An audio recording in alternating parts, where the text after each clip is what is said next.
अस्सलाम वालेकुम dear students. आज का हमारा जो टॉपिक है वो चैप्टर नंबर 1 से है, कंबशन एनालिसिस।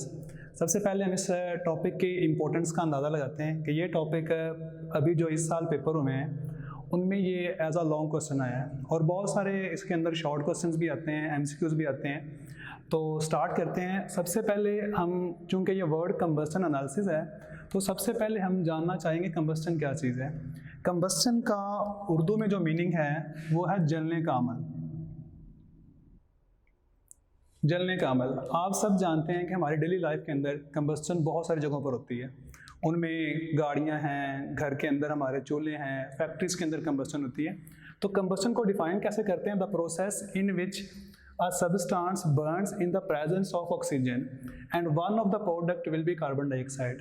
यानी जब भी किसी भी ऑर्गेनिक कंपाउंड को हम ऑक्सीजन की मौजूदगी में बर्न करते हैं तो उनमें से एक जो प्रोडक्ट है वो कार्बन डाइऑक्साइड होता है। अब हम इस कंबस्टन की रिएक्शन की बात करते हैं तो कंबस्टन हमारे पास कोई भी ऑर्गेनिक कंपाउंड, उसका जब ऑक्सीजन के साथ रिएक्शन होता है तो उससे कार्बन डाइऑक्साइड और वाटर बनते हैं। अब कंबशन एनालिसिस के अंदर बेसिकली हमने करना क्या है, हमने एलिमेंट्स की परसेंटेज फाइंड करनी है। यानी कौन कौन से एलिमेंट्स हैं। ऑर्गेनिक कंपाउंड बेसिकली 3 तरह के एटम्स पर मुश्तमिल होता है, कार्बन, हाइड्रोजन और ऑक्सीजन। जब भी ऑर्गेनिक कंपाउंड की कंबस्टन होती है तो कार्बन जो है वो कार्बन डाइऑक्साइड में कन्वर्ट हो जाता है और ऑक्सीजन जो हाइड्रोजन जो है वो वाटर के अंदर कन्वर्ट हो जाता है।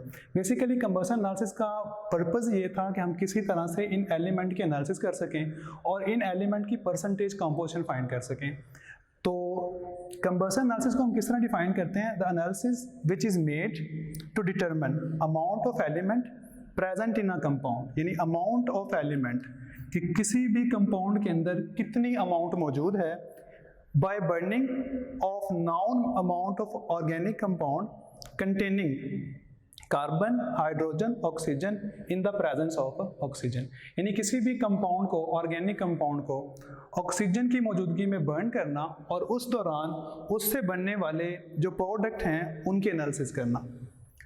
अब अगर हम इसका ऑब्जेक्टिव देखें कंबशन एनालिसिस का, तो बेसिकली ये कहा जाता है कि कंबशन एनालिसिस जो है ये एम्पिरिकल फार्मूला फाइंड करने का एक्सपेरिमेंटल मेथड है। यानी एम्पिरिकल फार्मूला फाइंड करने के हमने 2 मेथड पढ़े हैं। एक थ्योरेटिकल मेथड है जिसमें हम वो 4 स्टेप लगा के किसी भी कंपाउंड का फार्मूला फाइंड करते हैं, जिनमें सबसे पहले है परसेंटेज कंपोजिशन, फिर नंबर ऑफ ग्राम एटम, फिर एटॉमिक रेशो, फिर किसी सूटेबल नंबर से मल्टीप्लाई करते हैं। दूसरा जो मेथड है वो बेसिकली एक्सपेरिमेंटल मेथड है जिससे हम किसी भी कंपाउंड का एम्पिरिकल फार्मूला फाइंड करते हैं। तो कंबशन एनालिसिस के बेसिकली 3 ये ऑब्जेक्टिव हैं। यानी कंबशन एनालिसिस से हम फाइंड करते हैं परसेंटेज ऑफ कंपोजिशन एलिमेंट की, नंबर 2 पे इससे इंपेरिकल फार्मूला फाइंड करते हैं और जैसे ही इंपेरिकल फार्मूला फाइंड हो जाएगा तो हमारे पास रिलेशन है molecular formula is equal to an empirical formula, उसकी मदद से हम मॉलिक्यूलर फार्मूला फाइंड कर लेंगे। इसीलिए हम कंबशन एनालिसिस को एलिमेंटल एनालिसिस भी कहते हैं। अब प्रोसीजर देखते हैं कि ये स्टार्ट कैसे होता है। तो a noun amount of organic compound is placed in a combustion tube. यानी कि एक नाउन अमाउंट आपने लेनी है जिसका आपको वेग सैंपल जिसे कहते हो, इसकी अमाउंट आपको पता हो, उसको कंबस्टन ट्यूब में प्लेस कर देना है। Where oxygen is supplied, oxygen supply करना है and combustion starts, combustion start हो जाएगी।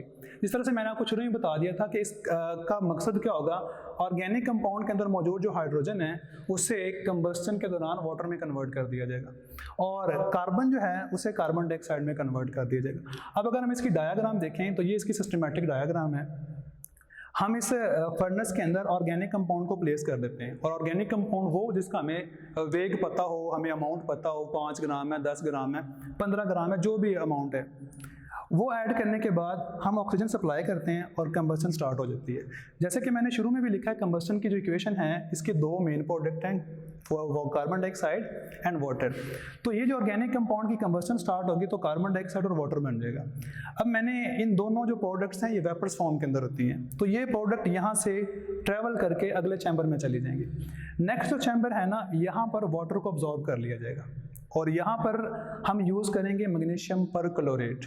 मैग्नीशियम परक्लोरेट एक एक्स्ट्रा ऑर्डिनरी डिहाइड्रेटिंग एजेंट है। ये यहाँ से वाटर को अब्जॉर्ब कर लेता है। एक प्रोडक्ट अब्जॉर्ब हो चुकी है, दूसरी प्रोडक्ट जो है जिसको मैंने ये ग्रीन कलर की मार्कर से हाईलाइट किया हुआ है, कार्बन डाइऑक्साइड अगले चैम्बर में चली जाती है। नेक्स्ट चैम्बर के अंदर हमने 50% पोटाशियम हाइड्रोक्साइड को यूज़ किया होगा। ये 50% पोटाशियम हाइड्रोक्साइड ये भी नाउन अमाउंट के अंदर यूज़ करना है। ये यहाँ से कार्बन डाइऑक्साइड को अब्जॉर्ब कर लेगा।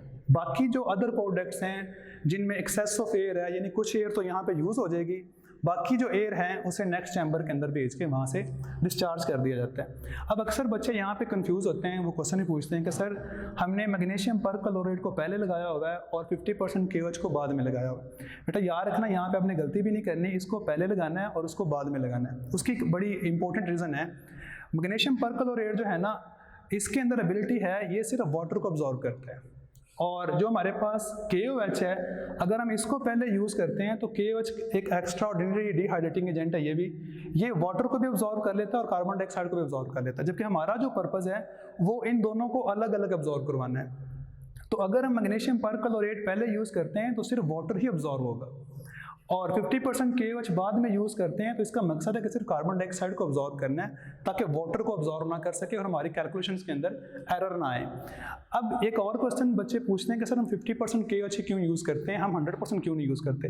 तो बेटा मैंने पहले ही बताया कि ये एक्स्ट्रा ऑर्डिनरी डिहाइड्रेटिंग एजेंट है। अगर हम इसका 100% यूज़ करेंगे तो ये इस पिछले चैम्बर से वाटर अपर को भी खींच लेगा, और लिहाजा यहाँ पर अप्रोप्रिएटली वाटर अब्जॉर्ब नहीं होगा और यहाँ पे कार्बन डाइऑक्साइड और वाटर दोनों अब्जॉर्ब हो जाएंगे, जिसकी वजह से हमारी जो कैलकुलेशन के रिजल्ट्स हैं वो रॉन्ग आएंगे।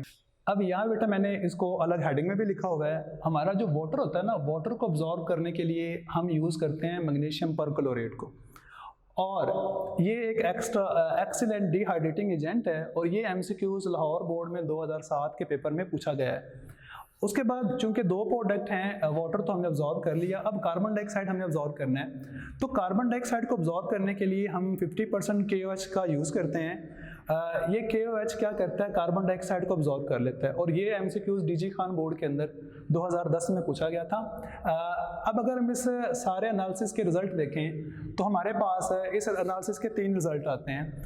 नंबर 1, हम परसेंटेज ऑफ कार्बन फाइंड कर सकते हैं। इसके लिए आपको पता है कि ऑर्गेनिक कंपाउंड का जो कार्बन है वो बेसिकली कार्बन डाइऑक्साइड में कन्वर्ट हुआ था, तो हम क्या लिखते हैं, mass of carbon dioxide divided by mass of organic compound multiply by, चूंकि कार्बन का एटॉमिक मास 12 होता है और कार्बन डाइऑक्साइड का 44, तो 12/44 मल्टीप्लाई बाय 100। यहाँ से हमारे पास परसेंटेज ऑफ कार्बन आ जाएगी।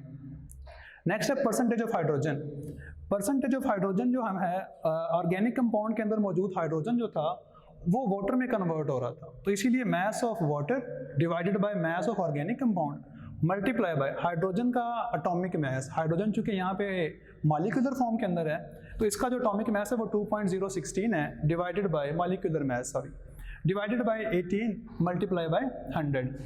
और एक हमारे पास बचता है, that is percentage of oxygen. ये बड़ा इंपॉर्टेंट है कि ऑक्सीजन की परसेंटेज आप इस मेथड से फाइंड नहीं कर सकते हो, यानी इस फार्मूले की मदद से आप ऐसा करोगे तो रिजल्ट्स गलत आएंगे। उसकी वजह ये है कि ऑक्सीजन जो है ना, ये जो हमने यूज़ किया था ऑर्गेनिक कंपाउंड उसके अंदर भी मौजूद था, और ऑक्सीजन बाहर से भी इन हो रहा है। कंबसन करवाने के लिए हमें बाहर से भी ऑक्सीजन की ज़रूरत पड़ती है, तो ऑक्सीजन 2 वे से आ रहा है। एक तो बाहर वाले सोर्स से आ रहा है जो कंबसन को फैसिलिटेट कर रहा है, और एक ऑक्सीजन ऑर्गेनिक कंपाउंड के अंदर मौजूद है। इसलिए ऑक्सीजन को हम निकालेंगे बाय डिफरेंस मेथड। और डिफरेंस मेथड कैसे होता है कि 100 में से percentage of carbon plus percentage of hydrogen, ये जो है इसको हम माइनस कर देंगे। तो इस तरह से हमारा ये टॉपिक कंप्लीट हुआ। होपफुली आप इसको प्रिपेयर कर लें।